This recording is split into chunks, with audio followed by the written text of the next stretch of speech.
Hello, everybody. Welcome into GSMC's Down by Contact Sports Podcast. I am your host, Jeremy Lapidus. Today is Monday, April 21st. Hope everybody had a great weekend. It was a wild weekend in sports because not one, but two playoffs have begun. The NBA, all 8 game ones kicked off. We also saw a lot of NHL playoff action. We'll get into all of that. A lot of NHL action tonight. A couple massive NBA games tonight. Two of the best series that took place over the weekend continue with Game 2 tonight. We'll talk about that, everything that happened over the weekend, and much more. But before we do, remember, if you would like to be an even bigger part of the show than you already are, all you need to do is go to gsmcpodcast.net.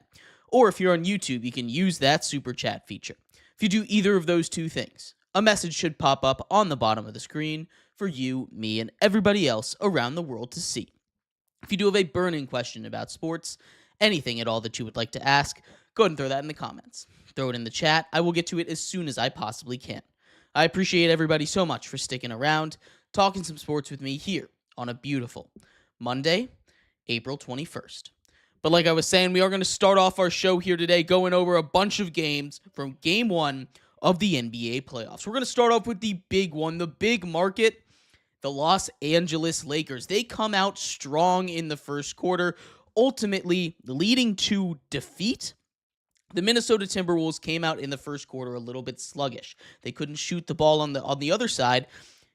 The Lakers came out in the first quarter strong. Luka Doncic scored 16 of the 28 points the Lakers scored in that quarter all by himself. LeBron James, for the first time in his playoff career, had 0 points in the first quarter. Now, LeBron James overall on this game did not have his best performance, which at 40 years old, you can't expect him to, but he finishes with 40 points, 7 stocks, 3 steals, 4 blocks. He was excellent on the defensive side of the ball.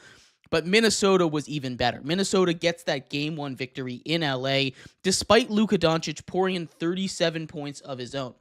That's just the third time a Laker has ever breached that 30-point mark in their Laker playoff debut. That is an incredible performance from Luka. Instead, it gets spoiled by Anthony Edwards and the hot shooting of the Timberwolves. The Timberwolves' story of the game in this one was their ability to shoot the three ball. They shot 50% from three, 50% from three, en route to a near 20-point victory, 117-96. Now, of course, you can walk away from this game, this Lakers game, and you can say, what's the obvious message here? You shoot 50% from three, you're going to win the game. But that's not the only thing, right? The one thing that the Lakers need to be successful, they need their guys to shoot the three more than anything. And it looks like in the first quarter, they were going to be able to have that. They started off hot. Dorian Finney-Smith was hitting his shots. Jared Vanderbilt was kicking it out, hitting his shots. These guys hitting threes when they need them to. Rui Hachimura was hitting his shots as well. And then everything changes later on in that game. Anthony Edwards, while he does go for 20-plus points in this one, was more of a facilitator than anything else. And he has another gear that he can get to. Obviously, we all know Anthony Edwards, a very special, impactful player in this league. But where the Timberwolves were able to take advantage of the Lakers last night was by playing inside out, which is exactly what they had to do, that drive kick action, which is something that they were really, really good at in Game 1, which is what the Lakers, with Jackson Hayes down there, their lack of a real big man, they love to play small ball because, when you have LeBron James, Luka Doncic, Austin Reeves, big three right there, putting LeBron James at the 5, getting a couple more guards out there to guard the perimeter, shoot the three ball a little bit more, is probably going to be your best lineup when your best center is Jackson Hayes. And that was the big concern heading into this for the Lakers, right? How are the Lakers going to adjust to a whole new ball game of playoff basketball? Because it is a whole nother level of intensity. It's one thing to reach the 3 seed in the regular season with Jackson Hayes as your center, but the defense wasn't there. They couldn't get in there. They were again very susceptible to that driving kick. Dante DiVincenzo had a very good game. Naz Reid was hitting from everywhere. And again, the Timberwolves are not going to shoot 50% from 3 every single game, but they have the ability to. And the Lakers, they need to shoot better themselves, but they also can't turn the ball over as many times as they did, right? This is a Lakers team that turned the ball over way too much in order to be a successful playoff team. This is a Lakers team that, needs to play like they did in the first quarter. They were aggressive, getting the offensive rebounds, which is huge against a bigger team with a guy like Rudy Gobert down there, who, if he's not good at anything else, he's good at getting rebounds. He's a big presence down there, and it's tough to get into the paint against him. But Luka Doncic, as we saw, has the ability to carry this team. They need Austin Reeves to start hitting his shot. He didn't do that. LeBron James is going to bounce back. He didn't have a great game in this one. I expect the Lakers to bounce back, but there's a real fear there that the Lakers might not be able to get out of this first round. I was feeling pretty good about them escaping this round without much of a scare because the way that they'd been playing in the regular season.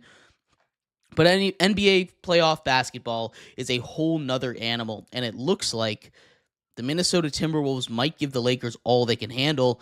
Game 2's tomorrow. We'll have to see how that goes. That is something to keep an eye on because they're in danger if they don't turn it around now. They're about to lose home court advantage.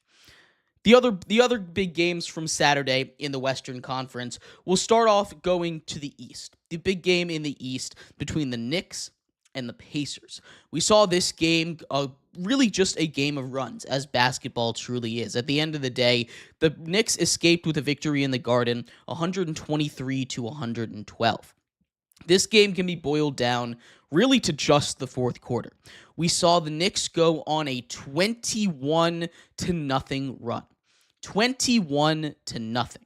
That is not normal. And a lot of this has to do with, I think, experience. We've talked about this in the past with some of these young teams. We saw it with the Rockets. We saw it with the Pistons. They struggled a little bit offensively. They lost some momentum, and they struggled to get it back. Jalen Brunson, Cat, all of these guys on the Knicks, 4 players for them with 20-plus points. They were able to stay in it. And when they went down by 8 at the end of the third quarter, they didn't panic. Even though all the momentum was on the Pistons side, they didn't panic. They figured out what they needed to do. The Pistons could not get the shots to fall when they needed them to. They missed a wide-open dunk in the middle of that run. And the Knicks explode for a 40-point fourth quarter after being down 8.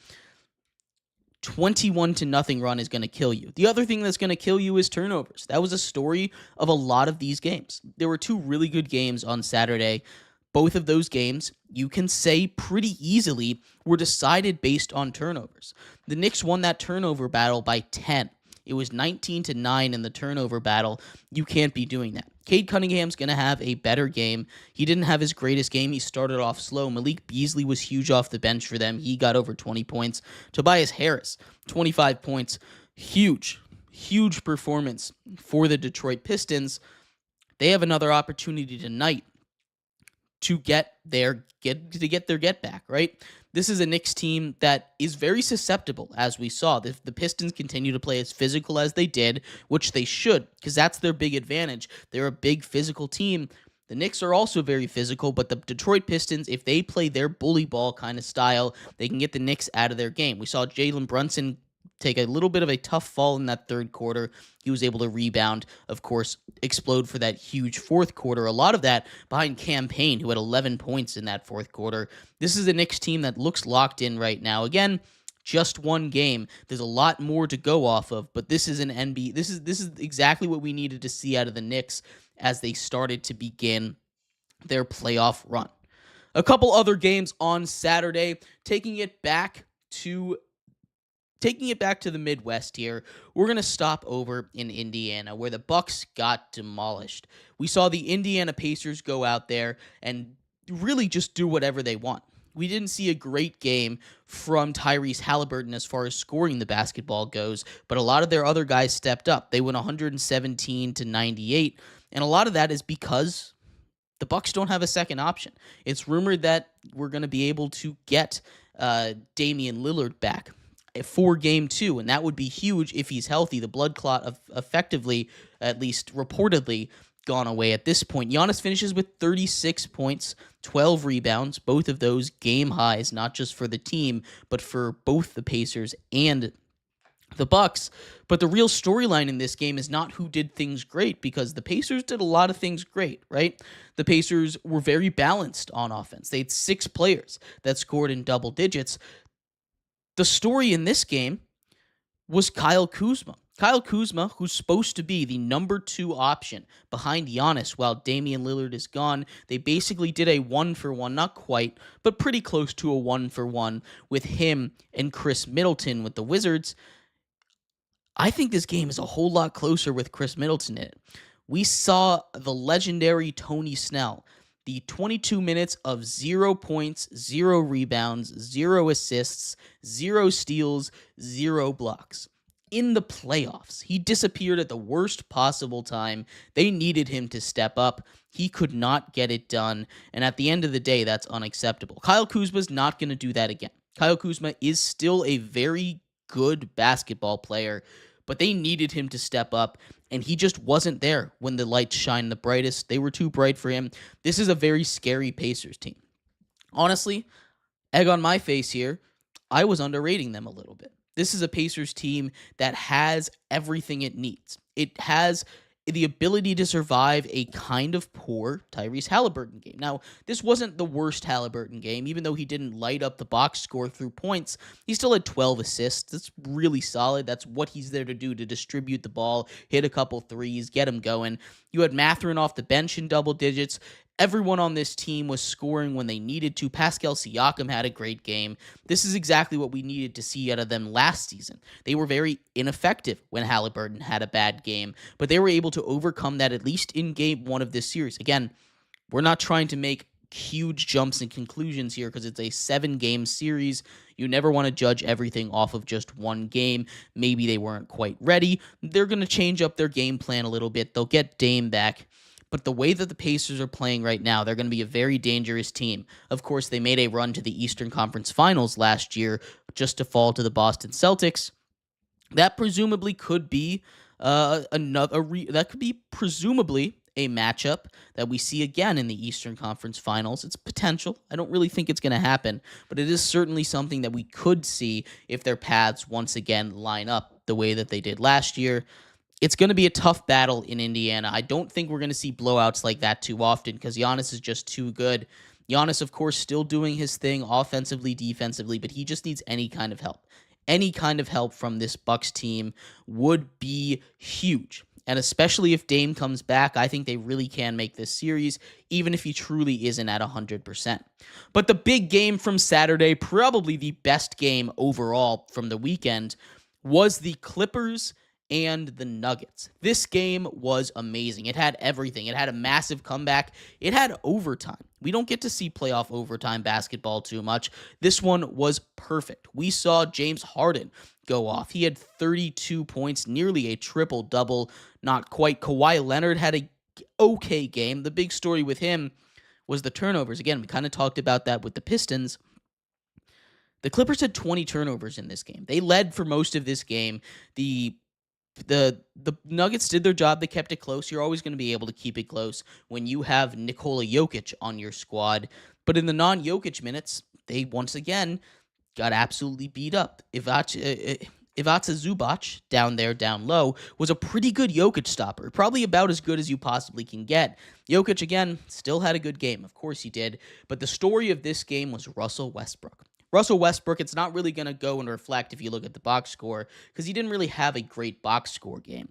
He made a couple big mistakes down the stretch. In overtime, he missed a couple big threes. He did not get a shot off when they needed him to get a shot off at the end of the game, the final possession.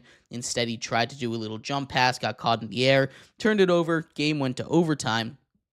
But he made up for all of it. We've seen Russell Westbrook do his thing. Right? He had a clutch 3 in the fourth quarter to tie the game, give him a lead. Then, in overtime, after missing a couple corner threes, he gets the steal to close out the game. Russell Westbrook is a roller coaster, and it's what you're going to get with him each and every night. That kind of encapsulated everything that you can get out of him. And now the Nuggets are 4-0 under interim head coach David Alderman. He was kind of the next guy in waiting. We'll talk about a fired coach that isn't really working in the next segment, but this Nuggets team never gave up. There were points where it seemed like the Clippers were going to be able to put this game away. There were points where it seemed like the Clippers would just run away with it because they should have won this game. They really should have. We saw Kawhi Leonard, despite his solid game, have 7 turnovers. They finished with 20 turnovers, gifting the Denver Nuggets 27 points off of those turnovers.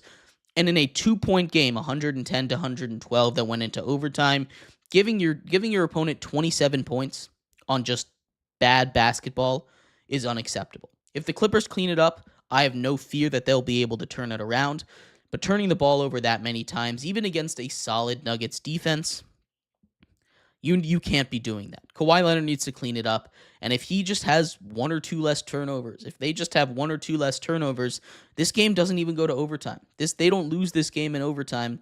This is a much different conversation we're having right now. Instead, the Clippers are looking down 1-0, a massive game tonight, one of the best series, probably the best series, maybe second best series. We'll talk about Warriors Rockets later on. One of the best series in the first round on paper. This one, I think, is going 7 games, and it's going to be an absolute joy to watch as we take a look at what's going on down the stretch. But I'd love to hear your thoughts. What were your thoughts on Saturday's games? What do you think of the Knicks and the Knicks Pistons, the Bucks Pacers? What did you think of the Clippers Nuggets and the Lakers Timberwolves? I'd love to hear your thoughts. We're going to take a quick break.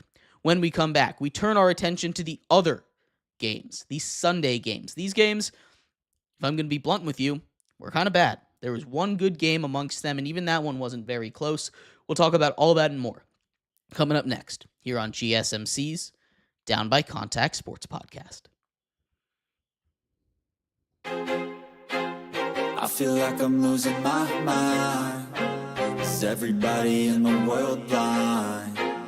Please, Lord, give me a sign, a sign. I feel like I'm losing my mind. Is everybody in the world blind?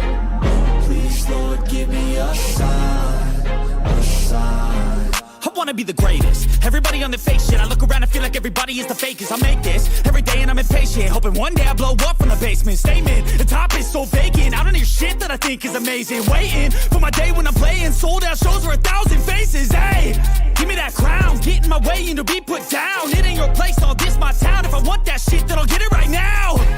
I'm losing it, the noose it fits, I'm losing shit. A stupid myth, you choose to live or choose to dip. You choose to fight or lose your grip and lose a gift. I feel like I'm losing my mind. Is everybody in the world blind?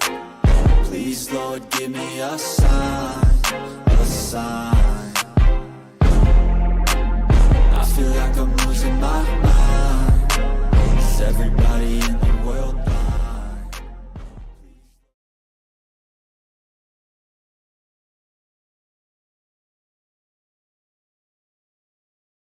Welcome back to GSMC's Down by Contact Sports Podcast. I'm your host, Jeremy Lapidus. Today is Monday, April 21st. If you were just tuning in, we just finished going over all of the games from Saturday, Game 1 in the NBA playoffs.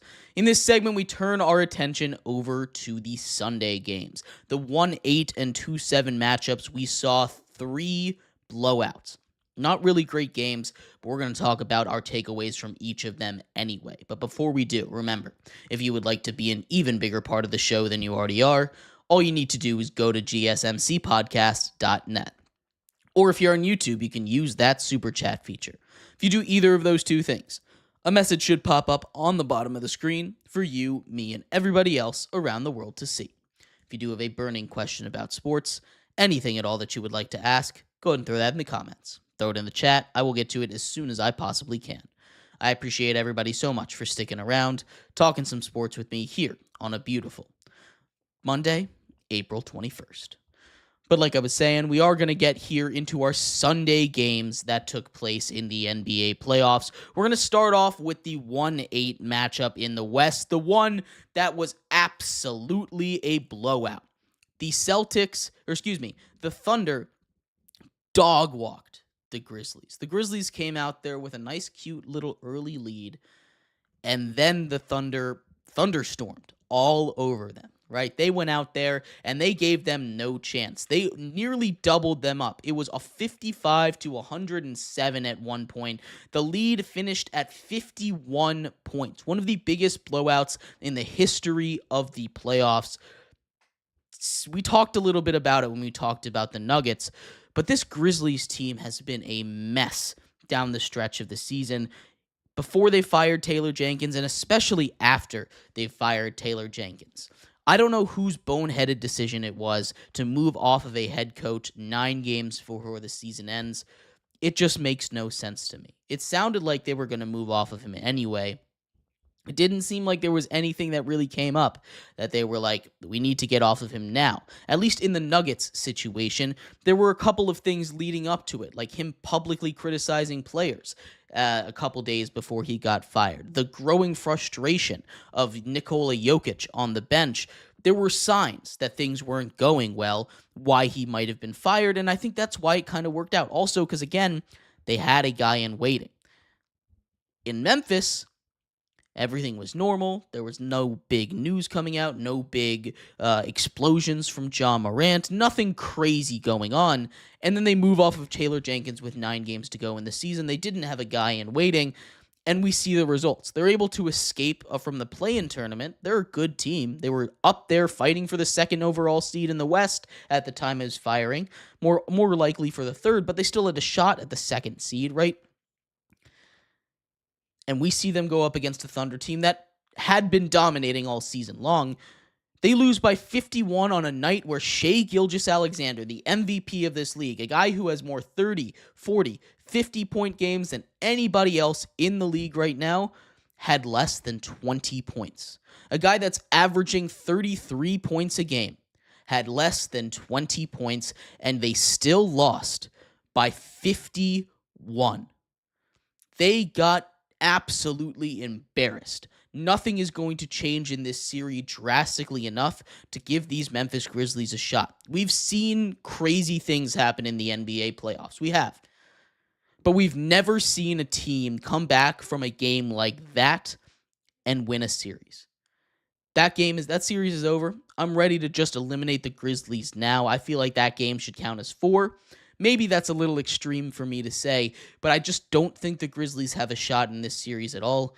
And this is just kind of playing for formality. We'll see the Thunder play the winner of the Timberwolves and the Lakers in the next round. Or excuse me, the winner of the Clippers and the Nuggets in the next round.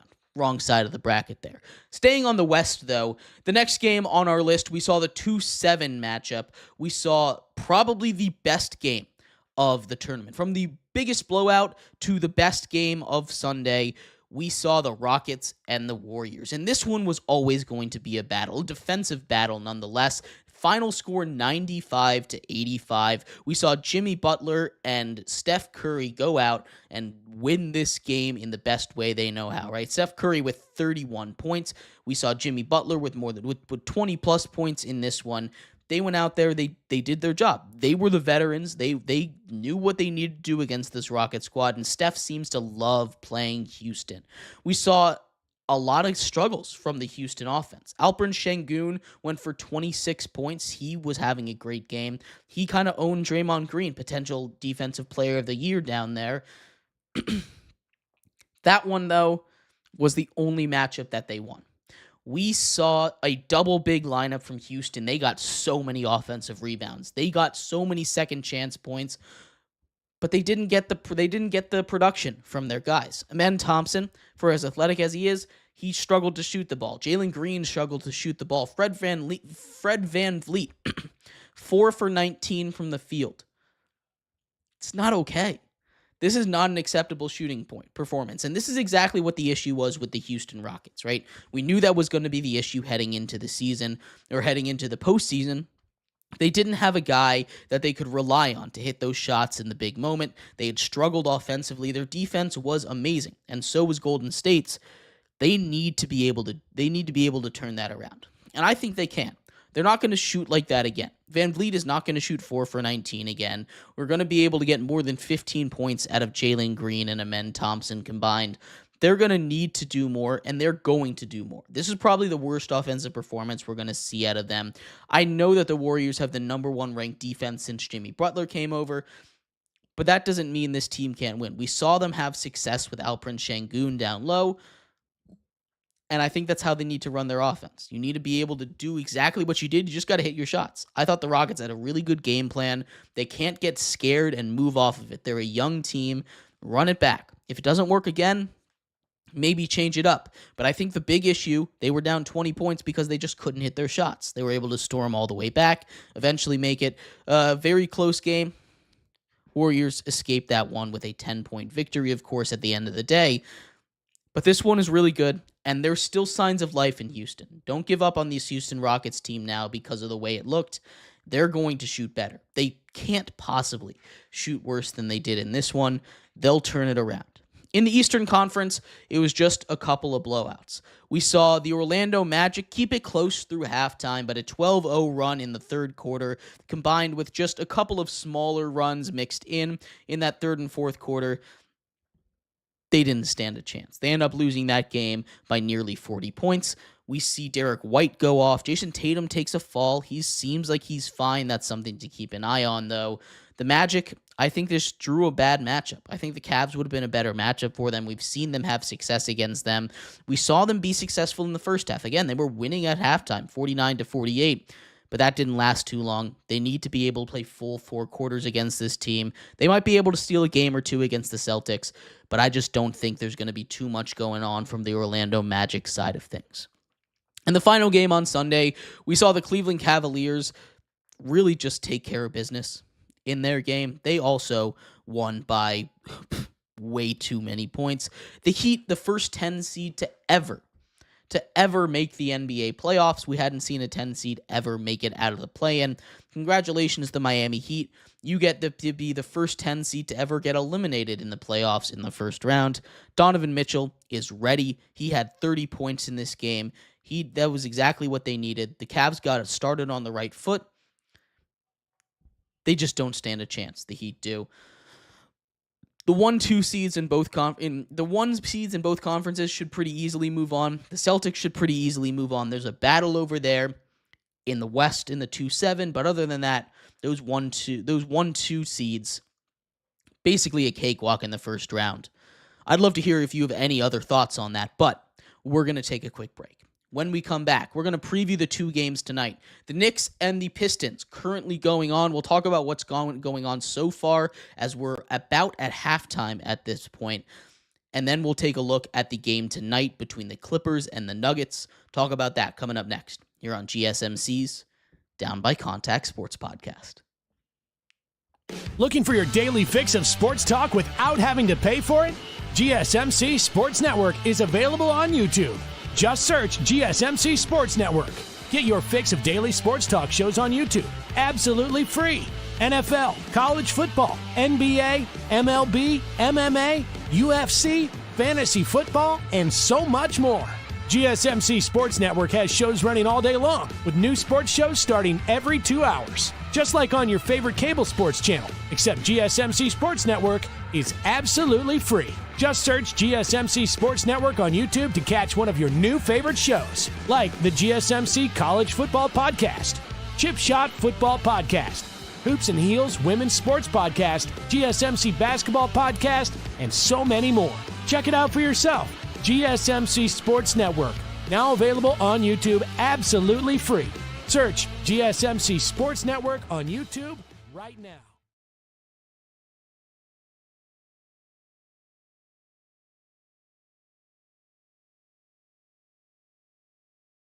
For the best and latest podcasts available anywhere, go to the podcast app on your cell phone and type in GSMC to access free content-rich podcasts on health and wellness, book reviews, sports, entertainment, relationships, social media, movies, technology, finance, and even weird news. Subscribe and download the GSMC Podcast Network's family of shows, available everywhere podcasts are found.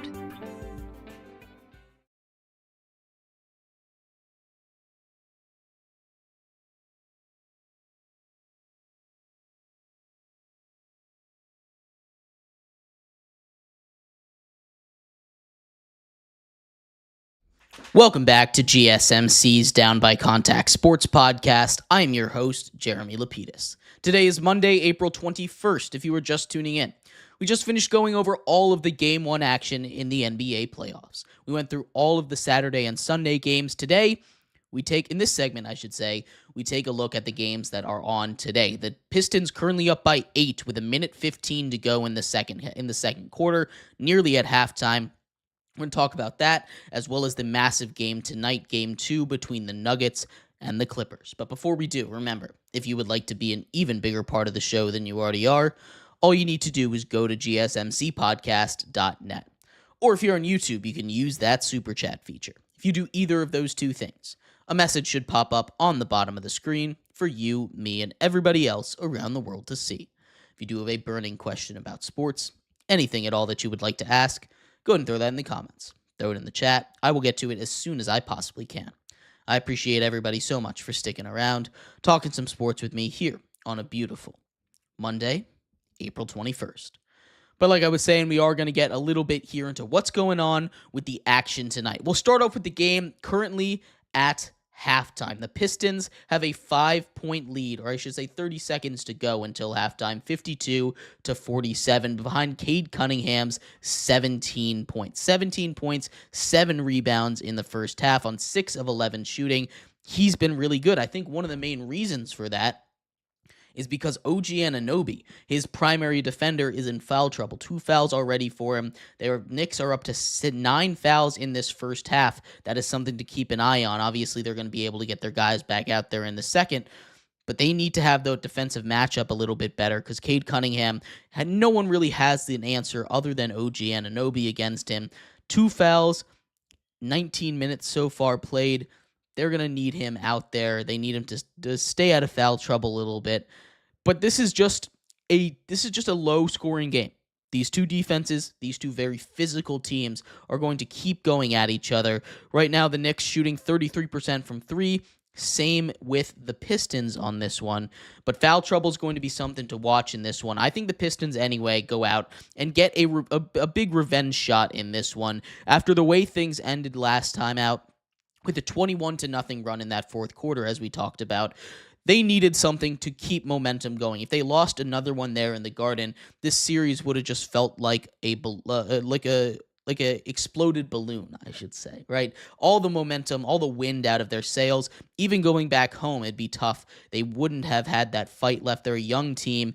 Seeing them come out with this much energy tonight, getting up to that big lead, getting up to a lead here at halftime, I should say, keeping their distance a little bit, really like they've been doing this entire first half, is pretty huge for them. The Knicks are clawing back. They're going to keep this close. This is one to watch down the stretch.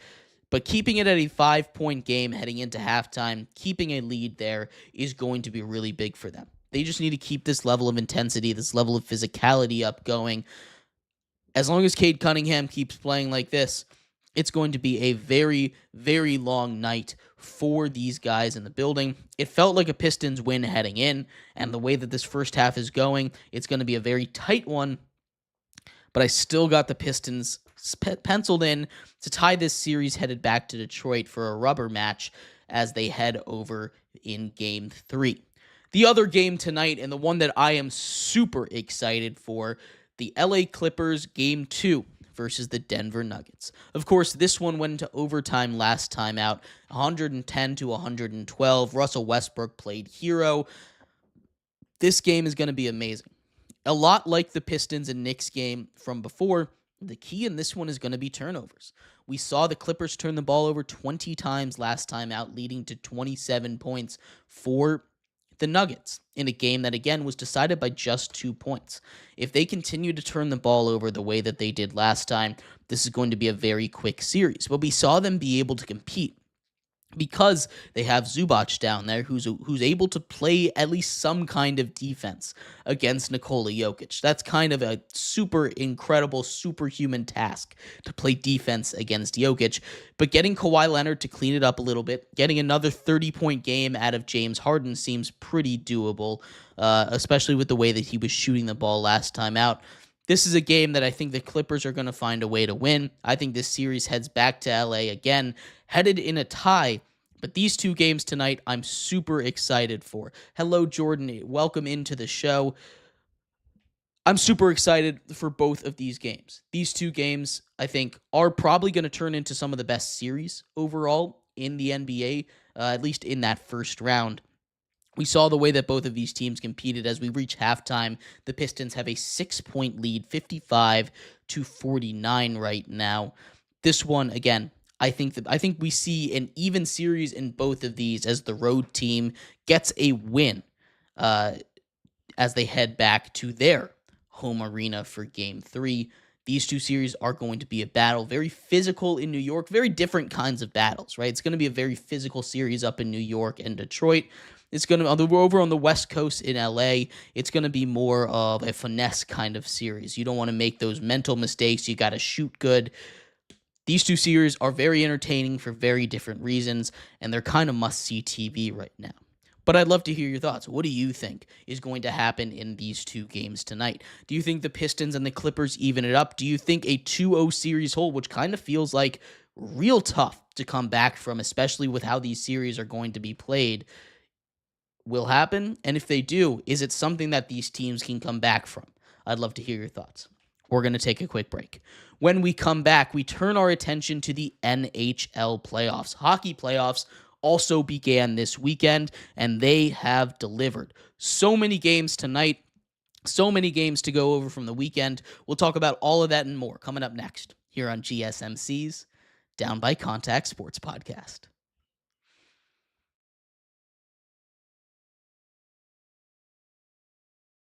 For the best and latest podcasts available anywhere, go to the podcast app on your cell phone and type in GSMC to access free content-rich podcasts on health and wellness, book reviews, sports, entertainment, relationships, social media, movies, technology, finance, and even weird news. Subscribe and download the GSMC Podcast Network's family of shows, available everywhere podcasts are found.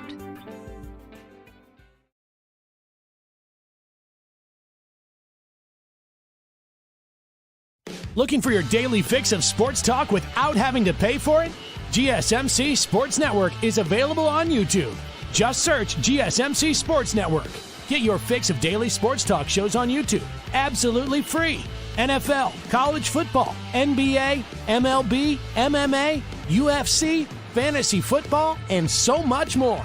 GSMC Sports Network has shows running all day long, with new sports shows starting every 2 hours. Just like on your favorite cable sports channel, except GSMC Sports Network is absolutely free. Just search GSMC Sports Network on YouTube to catch one of your new favorite shows, like the GSMC College Football Podcast, Chip Shot Football Podcast, Hoops and Heels Women's Sports Podcast, GSMC Basketball Podcast, and so many more.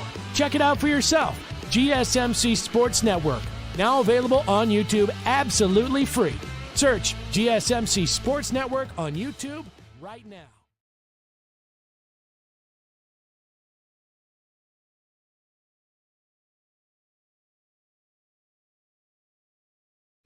Welcome back to GSMC's Down by Contact Sports Podcast. I'm your host, Jeremy Lapidus. Today is Monday, April 21st, if you were just tuning in. We just finished going over everything you need to know and everything you might want to know about the NBA playoffs. All of the Game 1s, the Game 2s going on right now, and much more. In this segment, we turn our attention to the other set of playoffs going on right now. On the ice, the NHL playoffs have also kicked off. We're going to talk about what happened over the weekend, and then we'll get into what's happening tonight. But before we do, remember, if you would like to be an even bigger part of the show than you already are, all you need to do is go to gsmcpodcast.net. Or if you're on YouTube, you can use that super chat feature. If you do either of those two things, a message should pop up on the bottom of the screen for you, me, and everybody else around the world to see. If you do have a burning question about sports, anything at all that you would like to ask, go ahead and throw that in the comments. Throw it in the chat. I will get to it as soon as I possibly can. I appreciate everybody so much for sticking around, talking some sports with me here on a beautiful Monday, April 21st. But like I was saying, we are going to get into here what's going on in the NHL playoffs. They also started on Saturday. It's beautiful how these two playoffs coincide with 2 games each on Saturday and Sunday. We'll start off in order of how they took place. The Blues and Jets, the President's Trophy Cup winning Jets, the first time they have ever won the President's Trophy. They start off with what was a little bit of a scary game.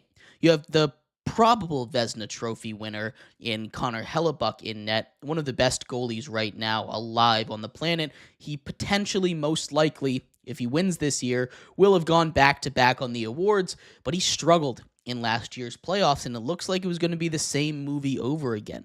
The Blues jumped out to an early lead, putting up 3 goals in the first 2 periods of this one. Then the Jets came storming back. It was 3-2 at the end of the second period, and 2 key goals by this Winnipeg Jets squad turn it around when they needed to the most. We saw Iamaleava tie up the game with about 10 minutes to go in the third period, hitting a shot from Scheifele and Connor, who was eventually the hero. With just 1 minute and 36 seconds on the clock in a tie game, one that seemingly was destined for overtime after a very, very physical game. The Blues with 53 hits. 53 hits. There were over 100 penalty minutes given out in this one. It was incredibly physical. 53 hits for the Blues, 33 hits for the Jets. 58 penalty minutes for the Blues, 56 penalty minutes for the Jets. This was a game that was tight. Kyle Connor hits a massive goal with 1:36 left on the clock. They pull the goalie again with the final minutes left, and then just a couple of seconds later, they hit an empty net goal. The Winnipeg Jets up 1-0. They're playing right now for Game 2. We'll get to that in our next segment, but an excellent way to kick off the playoffs. High intensity, lots of emotions out there, a dramatic comeback win for the best team in hockey this year as the Winnipeg Jets look for the path to Lord Stanley. The other game that took place on Saturday, another game that's going to take place tonight, the Avalanche take on the Stars, a rematch from last year when the Stars took care of business against the Avs in the playoff series in round 1. The Avalanche get revenge for this one. 5-1. Just an absolute shellacking of the Winnipeg Jets in this one. Again, a lot of things that we can point to is which team is more physical, right? It was even on shots, 24 apiece. The Colorado Avalanche, 30 hits to just 18. This one not quite as physical as the other one, but there were still a lot of huge hits in it. Nathan McKinnon had 2 goals and 1 assist, a 3-point night for him as he went out there, but this just seems to be a trend with the Stars. The Stars have now lost Game 1 in a series 8 straight times. They just can't start off on the right foot. This has not been something that's really bit them in the butt too many times in the first round of the playoffs, as they've seemed to go deep into the playoffs these last couple seasons. Jake Ottinger will turn it around. He didn't have his greatest game, obviously giving up 5 goals on just 24 shots. This is a Stars team that is supremely talented, but the Mikko Rantanen revenge game never really happened. His line, the Bennon, Rantanen, Johnson line, -4 on the night, -4 in that plus-minus category. They need to go out and play more. That's one of their big boy lines. They need them to step up, and they need Rantanen to have some emotion. Be like, this team decided they didn't want me. They traded me. I moved across the country and then back halfway. He's moved twice. Played against the Carolina Hurricanes. They're playing for the Carolina Hurricanes, for the Avs, and now for Dallas Stars this year. This is going to be a very, very messy series. Again, lots of emotions in these series. These teams play each other all the time because of how these hockey playoffs are set up. You play in division. So these two teams have a long history against each other. These coaches have a long history against each other. And this series should be a lot of fun to watch. High scoring, lots of emotion. There were 3 games on Sunday. 2 of them were pretty much blowouts. We saw the Devils and the Hurricanes game. The Hurricanes went out there and they just dominated this game. You look at the shot counter, that's all you need to know. 45-24 in this one. Very physical, which is what we expected out of this series. Frederik Andersen, very good game. On the other side, Markstrom did not have a great game. He slashed his own teammate. Not what you want to do in this one. 41 hits, 52 hits in this one. This is a very, very good Hurricanes team. They're my pick to win the Stanley Cup. This is going to be a battle for New Jersey. They just need to wear out the Canes as much as they possibly can. They're down Jack Hughes. Without him on the ice, it's not going to be easy for them to win this series. The other major blowout was the Battle of Ontario. We saw the Toronto Maple Leafs drop 6 goals on Linus Ullmark and the Ottawa Senators. The Senators, this is their first time in the playoffs in a very long time, not since they made a deep run all the way to the Eastern Conference Finals against the Pittsburgh Penguins, back when the Pittsburgh Penguins were in the middle of their dynastic run. Not quite a dynasty, but their little mini dynasty over there for the Penguins. Mitch Marner led the way with 3 points in this one, 1 goal, 2 assists. Tavares got in on the action, but really it was Stolarz who has been really good this season. This was by far their best goaltending heading into the playoffs in a very long time. The Senators peppered him with shots. They outshot the Toronto Maple Leafs by a pretty comfortable margin, 33-24. Again, a very physical game. This is a true rivalry. The Battle of Ontario here. This one is going to get chippy. We saw it with the penalty minutes again. The Senators with 38 playoff minutes in this one. The Maple Leafs with 18. Lots of major penalties in this one. Lots of big fights breaking out. That's what we expected, especially with Tkachuk down there for the Senators. He's looking for blood on this one a little bit, but this series is not going to be as easy as it was in Game 1. These two teams have real dislike for each other, and it's not going to be 6-2 every single time. The final game that we need to recap from over this weekend, though, the Wild versus the Golden Knights, another set of teams that seem to play each other a lot in the playoffs. The Wild, they just didn't quite have it in this one. 4-2 was the final score, one of those, of course, on an empty net. This was a true battle. The final score doesn't quite outline how close this game was. That final goal went in with like 0.1 seconds left in this one. This game was really tight all the way through. We saw lots of physicality, especially from the Wild, 54 hits on their side. But the shots, again, the Vegas Golden Knights just kind of outplayed them in this one. This is a very good Minnesota team. We saw them jump out to be one of the top teams in the NHL early on when they were fully healthy. They're getting fully healthy. They need to start to ramp it up soon because this Vegas team is not going to go easy on them. This is a Vegas team that's known nothing but success ever since their inception. It's going to be very interesting to see how this series goes. I think it's going to go pretty deep. But I'd love to hear your thoughts. What was your favorite game from over the weekend? What was your favorite moment in the NHL from over the weekend? There's a couple of games going on right now as we speak, and 2 more games to preview that have not kicked off. We'll talk about them coming up next here on GSMC's Down by Contact Sports Podcast.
Welcome back to GSMC's Down by Contact Sports Podcast. I'm your host, Jeremy Lapidus. Today is Monday, April 21st, if you were just tuning in.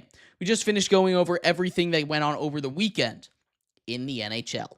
In this segment, we turn our attention to today's action, the games that are currently going on and the games that have yet to tip off. In this segment, we'll take a look at everything you need to know for that. But before we do, remember, if you would like to be an even bigger part of the show than you already are, all you need to do is go to gsmcpodcast.net. Or if you're on YouTube, you can use that super chat feature. If you do either of those two things, a message should pop up on the bottom of the screen for you, me, and everybody else around the world to see. If you do have a burning question about sports, anything at all that you would like to ask, go ahead and throw that in the comments. Throw it in the chat. I will get to it as soon as I possibly can. I appreciate everybody so much for sticking around, talking some sports with me here on a beautiful Monday, April 21st.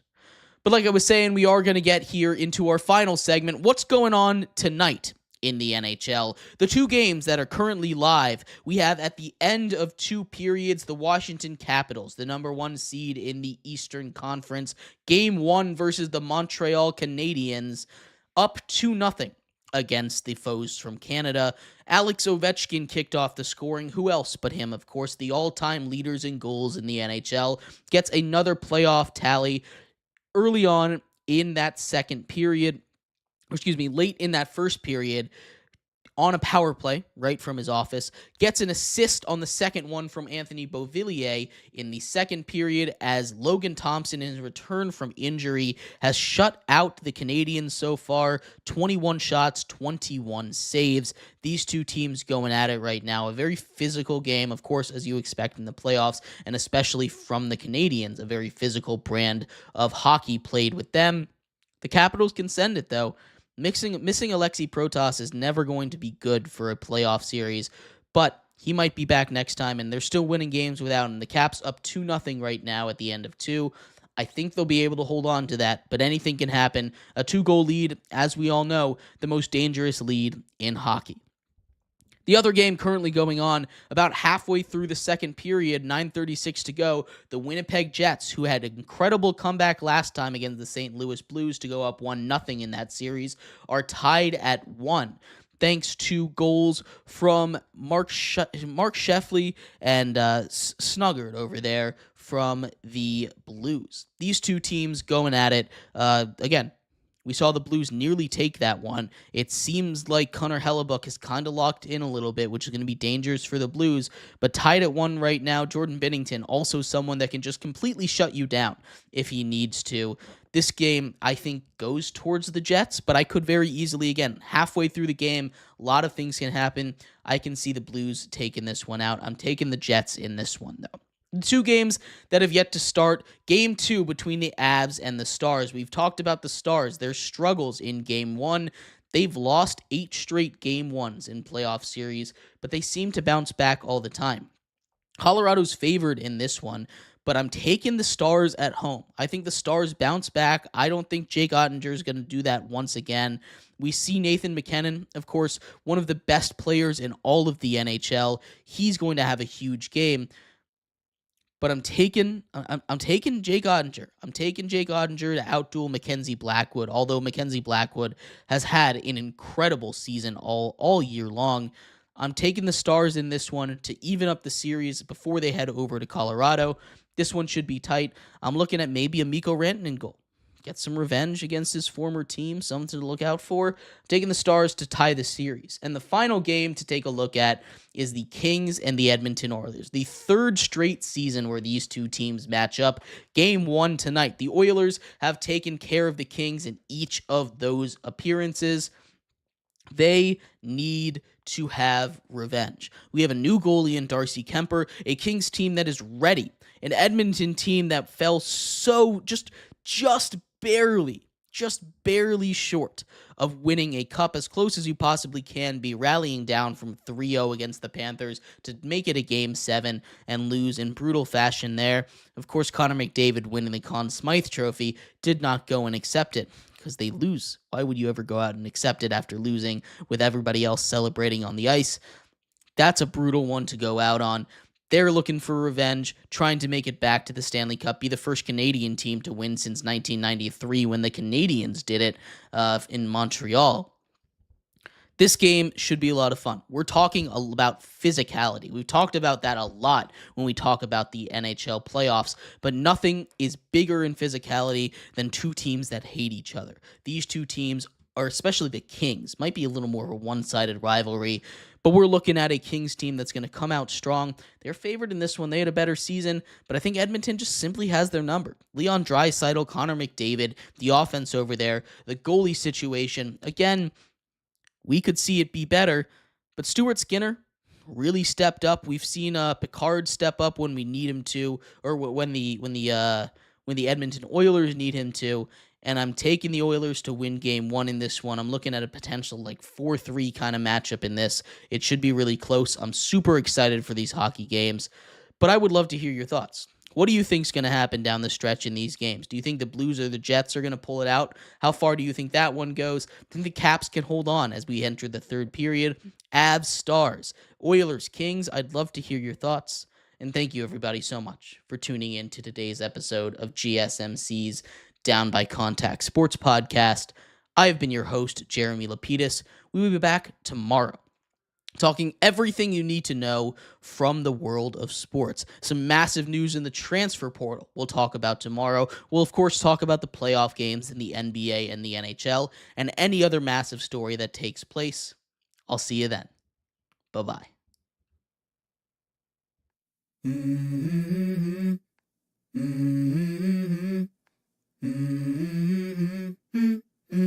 Let's go.